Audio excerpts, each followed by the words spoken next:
with the Micromax final. For now, though, we've got Junior Rotax coming out next.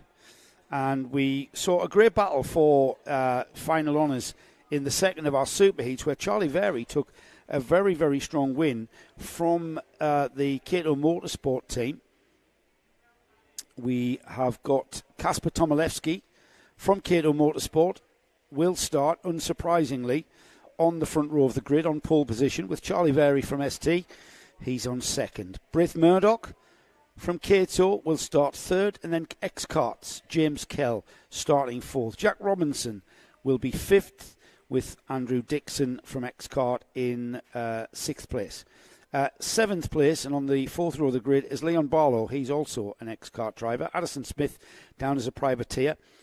He has done a great job in just easing his way up the grid order from the heats through the super heats, and now finds himself on the fourth row of the grid for the final, for the super final. Fifth row of the grid, Ewan House will share that one with Lewis Sumner. Row 6 is Marcel Poppercull and Emily Cooper. And then on row 7, Callum Gosh, Gregor Reid. 15th and 16th, Luke Sawyers and Archie Doughty. Ninth row of the grid is Aidan McDonald and Riley Morgan. Harry Hurstgrover and Connor Dolan are next, with Riven Welsh, Aston Brown, Elliot Foster, Molly Pugh, Lewis Holt. Amelie Ackett starts 26th, and then Matt Scott and Calvin Moffat round off the 28 kart field.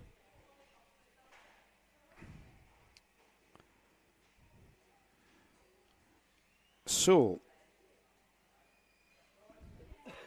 if you've got any stories out there, you can share them on the Karting Live page on your Facebook pages. At Karting Live TV is basically how you can share them to us. And then we will no doubt get to see them and fire them out and share your stories with our TV audience. We are here with the Kart Championship on Karting Live TV. We've got another broadcast next weekend from the Dunkerswell track down in Devon. That's the round of the JKC Championship. And then we are back with the Kart Championship in mid-July with the fifth and final round of the 2024 season for the Kart Championship. Yes, it finishes early. However, it's not over yet. Or it's certainly not over for 2024, as we have the Kart Championship Winter Series, which kicks off at the end of September. Exciting. Wilton Mill. That's a nice short trip for me. It is for you, yeah. And then round 2. Warden Law. A nice short trip for me. And then we've just had it confirmed today. The official announcement will be made tomorrow, but it was made official because it was Darren Beavers who spoke those words, that round 3 of the Winter Series will be at Three Sisters near Wigan. A medium trip for both of us. A medium trip for both of us. Yes, Wigan, which is... Did I tell you that was the first kart track that... Anyway, so Joe's had to leave now, so... Actually, it's your birthday, so you can tell your boring stories. I'm not going to do. No, because you would acknowledge it's your birthday. No, I went to Three Sisters many years ago to try out a kart. Ian Fairless was the guy who was arranging it. He's a big gearbox karter. Okay. First taste of 100 National. It wasn't a box cart, though. Have you driven a box cart? Yeah. Oh, I'd love to. Go in a box just like car. Driving a firework. Well, it's because it's motorcycle box. I understand all that. I have no problem with the gearbox. Yeah. One deck 4. Is it 1 and then 5? Is it towards you for up or away from you for up? Oh, God, it's up is pulled towards you, but down is away from you. Yeah, because the motorcycle boxes, there's a mate of mine just bought a KZ. Well, for fun or for racing? But he says for fun, but he's going to race it. So I'm going to have a blast. I'll probably do 2 laps and then need oxygen. Do you want a blast? Yes. You'll have to come up to Warden Law. Well, I might do a Johnny. I might stay for a week. Hello to Johnny, if you're listening. Well, bring Rachel, will you? So she'll make that bearable. Yeah. Oh, blimey. It's a little bit unfair. Yeah, but true. Yeah, true. Makes it bearable for me. I've just been mentioning, Nick, the calendar and how we finish earlier. Yes. Early than normal. But I think That's a good idea. It's not a bad idea, really, to, all front-loaded and get it done in the spring and what's funny about this is a championship for under-16s. Yeah? You finish the second week of July, which is the sort of time the real youngsters stop in England. It means you haven't blocked out any of the summer holidays for people to go on a summer holiday. Yes, with their kids. So, it's kind of like, and then you start the Winter Series again, in September.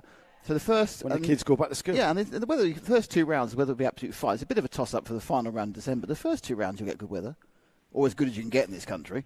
I think Darren's really pulled a really good idea. Calendar. Yeah. Starting early, when everyone's enthusiastic and people are trying to do different championships, is just great business sense.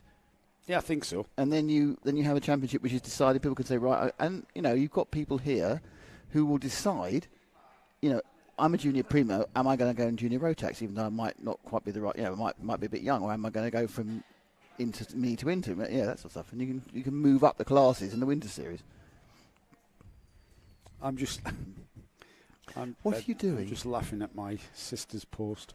Oh, your post. The post your daughter put up for Father's Day with you that? in your Speedos, with your incredibly dodgy 80s tash. Had me in hysterics. Yeah. Had me in hysterics. You look like a really bad, typical character from an ITV programme.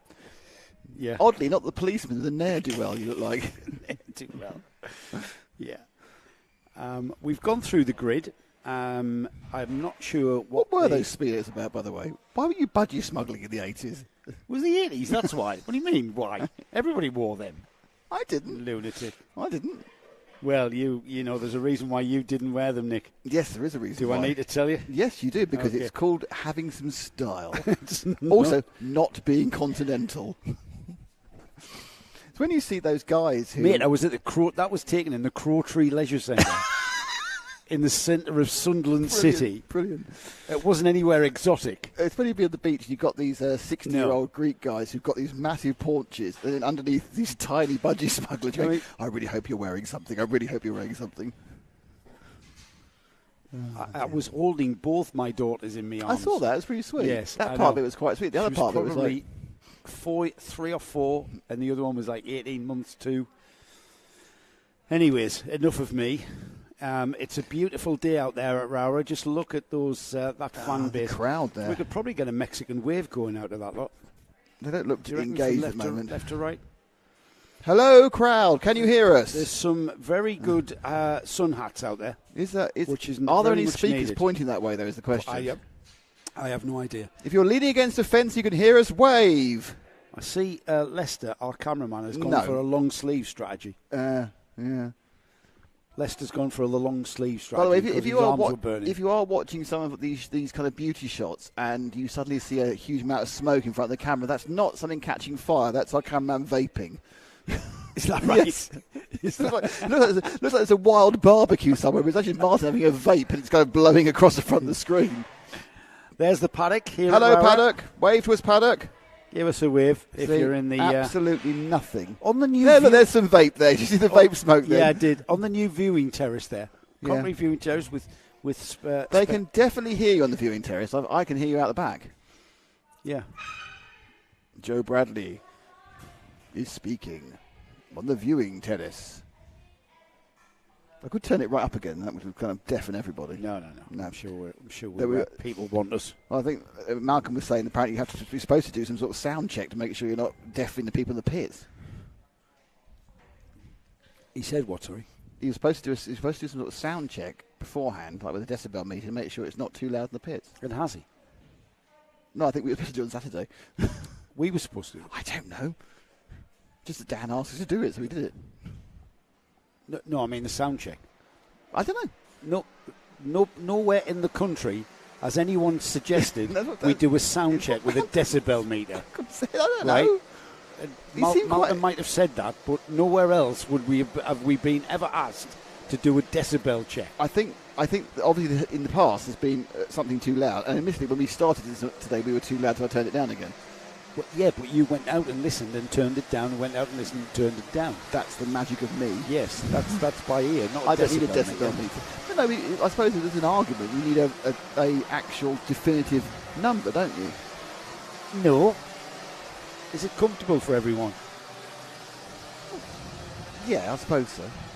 So we've got the winner of round 1 out there at the moment, Nick, Addison Smith, who's made his way up to 8th. Now, Addison is on the number 215, and I think Addison, who's down as a privateer, I believe, but he's carrying the livery of ST Racing, I believe. Who apparently aren't the little team that could, and apparently quite a big team, and therefore I can't, you know. Absolutely are, yes. So Addison is on the ST Racing chassis with the HRS engine, and I think we're about to go. Good luck, Cooper, says Kimberly Ticker. Good luck, Cooper. There we go, and they're away. No, they're not. No, they're not away. Hang on a second. Here we are, and they're not away. Emily Cooper, I think. Kimberly Tinker says, good luck, Cooper. Right. Kimberly, do you mean that is Emily Cooper? Because I haven't got anybody with the first name of Cooper. So I'll take that as... and there's Dan Ashton. You've heard us speak of Dan Ashton a lot. Give us a wave, Dan. Hello, Dan. You can't hear us. No, he can't hear us. Yeah, he's got his cans on. Now, that's the man that everyone has to please. What I mean is everybody has to please with their speed coming across the start line. And Dan is a stickler for safe starts, and he needs to be. It's fair enough, really. This is a kids' championship, and even more of a stickler. He's not going to pick up much criticism for that, is he? Really? No, not at all, not at all. And I've come to understand his style. I've stood next to him at Warden Law in our little commentary box, and he's quite right insofar as the acceleration line is towards the start line, not out of the last corner. So Charlie Very there in the yellow and blue of ST Racing. He's surrounded by Cato Motorsport and X-Karts, and he's got his teammate Addison Smith down in 8th, who's made his way slowly up the grid through the heats and the super heats, and hopefully he'll play a good supporting role. But Charlie won the second of the super heats, and here we go. The red light goes. No, it's not again. Yeah, tension rising, isn't it? Too fast. So too fast is the... who's that trolling round at the back? We've got somebody who's coming from... Why is Very now not even in the top? Well, that's because we're just going to gather the grid up again, Nick. Don't panic. I'm not panicking. This is not very grid. Well, the drivers have got to go for it. We've got off a couple now. I think we've had a bit of an incident there, haven't we? It looks like it, which could delay us some more. Yeah, because they're going to treat it. That's 2:21. Is that Emily Cooper? Molly Pugh. No, Molly Pugh. Oh, shame. Shame for Molly. Now, they are now trying to get. They were very spread out, so I think you're right. I think we've had some issue. Another cart has pulled off there, out of the running. Unfortunately, I couldn't see who. I could only see it was red and white and couldn't see who it was. So we've lost the second cart with some damage. Well, remember, we had a massive Cato Motorsport coming together at the chicane for the second superheat. Let's see if they can do. There's a group of X-Kart members as well. I'm going to be losing some of at least 2 of these carts are not going to be running. We won't know who they are because the timing will all reset again as they go over. See if we get this underway again, and I think we are racing happy this time. And Charlie Very into the lead again. He's done the same as he did in the second superheat. The tyres will be nigh on there after what was almost 3 rolling laps. And the 220 numbered kart there is Kasper Tomilewski with his teammate Braith Murdoch right on his bumper. And Charlie Very needs to do exactly what he did in the second superheat. However, in that second superheat, the kart behind him wasn't Kasper Tomilewski initially. That's exactly right. Tomilewski was actually 4th for the first couple of laps. That's he couldn't right. immediately attack, and in fairness, his teammates didn't let him.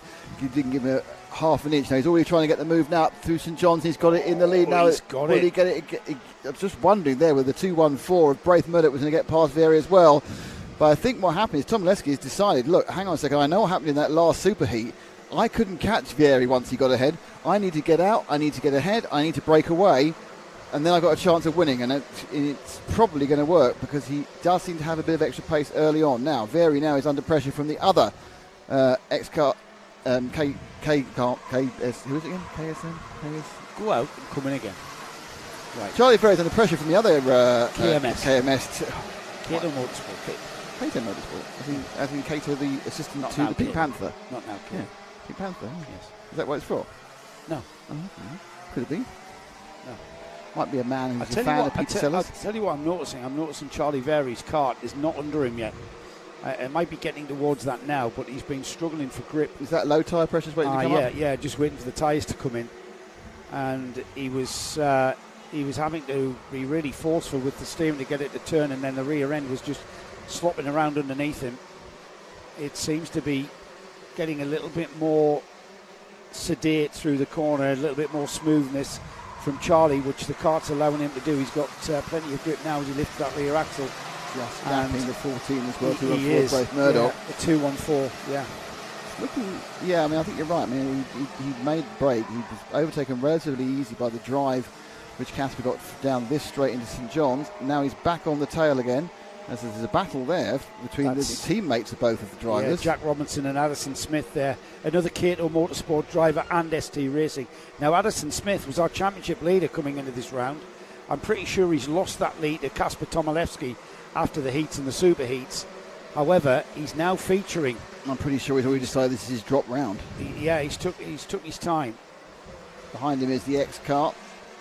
Who's that? That's Lewis Sumner, who definitely featured yesterday. I remember he won the heat yesterday, Lewis Sumner. I remember talking about him quite a bit yesterday in one of the early. Now, what did happen actually in quite a number of those heats yesterday, people got disqualified, and which we didn't know about, and therefore the results didn't necessarily. The grid, today didn't necessarily result that we thought we'd have in our mind. There were some various transgressions by the various technical elements of the karts. And they cross the line again. Tomaszewski from Vary. It's 0.2 of a second. These front two really are where we need to be now. It's first and second, racing hard. Let's see if Addison Smith can make any kind of impression on the two KMS karts in front of him, and then he will be behind. If he can get by two, he's going to be joining his teammate in third. However, that's a big ask from Bradley here. Easy for me to say, not so easy for Addison Smith to do. And Vary now has got the issue. He has got the pace to catch up to the back of Tomaszewski in the 220, the orange and white machine, but where is he going to get past? Because Casper took advantage of the karts not both being up to speed and both being up to temperature for that drive out into St John's to take the lead on lap one. What is Vary going to do? What is your you are Charlie Vary. What are you doing, Joe? I'm hanging on to the rear bumper of Kasper Tomaszewski, who's a very quick driver around here, and you can see how much Charlie is having to work to stay on terms with it. And likewise, Kasper Tomaszewski, he's having to optimise every braking area. He's having to he's not happy because he's looking over his shoulder. He's concerned because when you are driving flat out, you don't know whether it's enough.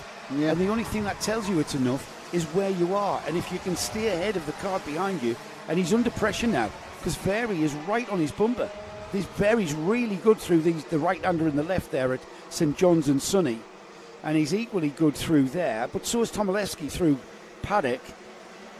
Charlie Vary very good at the chicane. Just a little bit of a variation on the line there. Did you see it? Yep. Because Charlie Vary fires out of there and down to the McRae hairpin. What Tomaszewski does really well is get into and out of these hairpins very well. On the brakes, turns it in, then back on the power. But so does Vary. Look how close these are.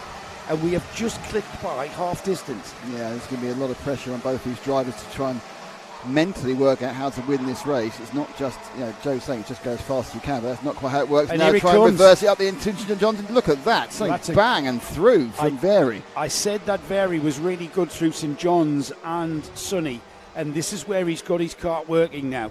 A little bit of oversteer as he turned in, but he just let the kart breathe, and now we've got a change of lead into and out of the Rowrah chicane, heading down to McRae's hairpin. Tomaszewski, we know how good he is at the hairpins, so this is where Vary's got to be very careful.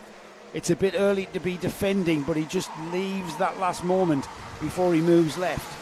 Out of there, Vary, that HRS engine and Vary's kart just fires him out of that hairpin down towards the stewardesses. And you see how he lifted the wheel there? He got the kart to turn in, lifts the wheel, releases the axle, and the engine picks up for the acceleration out of the corner. Breaking away. I wasn't totally sure whether Tomaszewski decided to let him get past it, didn't really fight it. No, not at all. And now he's back on him again. So you can't fight it through there, Nick, because it's such a high-speed corner.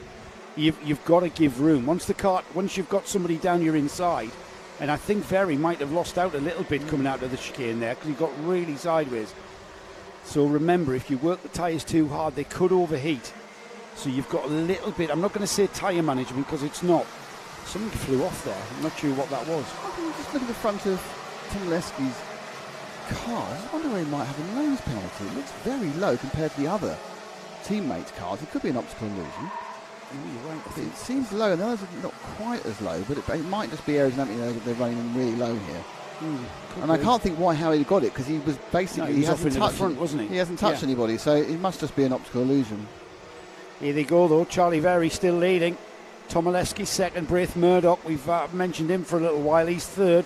Jack Robinson fourth. Lewis Sumner, Marcel Poppercool, Addison Smith's dropped off the back of the two KMS carts, and he will follow Marcel Poppercool around. Emily Cooper behind them. Emily having a great run there in 8th. James Kell 9th. And it's Leon Barlow who rounds off the top 10 as Charlie Very. 2.5 minutes remaining for Charlie. This is one of ST Racing's favourite tracks, remember, up here in the north of England. And Charlie will know this place, but more importantly, John Stewart, junior and senior, know this place like the back of their hand, and it's all about... Double John Stewart. Yeah, they know all about what tyre pressures you need for whatever the race weather conditions are, and we're seeing that now. That's not to say Cato Motorsport don't know their stuff as well. And with Casper running just off the rear bumper now, he can see the clock ticking by.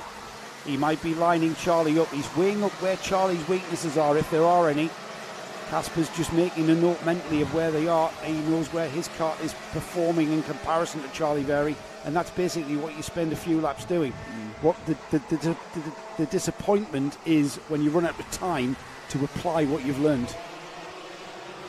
So yes, what he's been doing is he's been behind him for several laps. Was that one of them? Basically. I was explaining something. Basically, yeah. So it's interesting, because I think Tomaszewski really is now, it's a lap ago, he was very much thinking about when do I get past, but I think he's got an issue really. I think Very's actually got some good pace, and we've only seen them overtake twice, and that's both times through St John's, which is not a traditional overtaking place. I think the only issue Tomaszewski's got is he's not quite as quick as Charlie Very in that ST Racing car. I think that's the whole lap. Issue. Yeah. Well, no. I mean, I don't think he's got an issue. I don't think he's far. No, I don't think the issue. I think it's not an issue technically. It's an issue that he needs to work out how he gets past, because the traditional overtaking places are not going to St John's. That's the only way either of them being able to get past each other. That's true. That's very true. Is this over and under here through the paddock bend? It's coming in or out of either Ardairs or McRae's. It's perhaps taking that inner loop into Stewart. So what is he going to do when the obvious overtaking moves? And when he was thinking about it very hard. Well, Nick, penultimate lap. He's got 2 laps to do it in, or 1.5 laps to do it in now. Now Very's beginning to look behind him. Yeah. He's beginning to look behind him because he knows it's coming. He knows the move is coming. Time is running out for Tomaszewski to make a challenge. This is where it came before. He went down his inside into St John's through the left-hander there, but Very's quick through there. This is where that ST Racing car works really well. Through here as well. Tomaszewski comes at him towards paddock. Tomaszewski down the inside, and that was all about Sonny. He's going to do the switchback. Very, I think Very's going to... No, didn't quite hang on to the lead across the line. It was Tomaszewski who led. So if they do that again... Let's bring the others into play. Down the inside. No. He stops back in, and these two now being caught by Braith Murdoch and Jack Robinson. Nice little break there from that. He just got those extra 2 kart lengths, Very, after Tomaszewski made an abortive movement. And that means that he's not going to be able to do it here, going into the entrance to Stewart, which means the best place they found, the two of them, is the drive out, and he's not going to get the drive. So how is he going to do it? He's got the drive, Nick. He's got the drive out of Stewart S's, because he's right on the bumper now, and this is where he had to go before. He's not been able to do it there. Last chance saloon coming up here at the paddock turn. He turns it in, but all it is about now is Charlie Very and taking that checkered flag in fine style. Charlie Very, he was second on the podium at round 3 at Warden Law. He's gone one step further and improved on that to take the top step here at round 4 at Rowrah. And this is the over and under on the penultimate lap. On the penultimate lap there, Tomaszewski did that, but he can't stop the kart from sliding wide and allowing Very to take that place back. What a great race from SD Racing and Cato Motorsport. Great drive from their drivers. Charlie Very takes the win. Kasper Tomaszewski is second. We've got Braith Murdoch taking 3rd place. Jack Robinson will take that 4th place. Lewis Sumner 5th. Marcel Poppercull 6th. Addison Smith will take a 7th. Emily Cooper 8th. James Kell 9th. And rounding off the top 10 was Leon Barlow.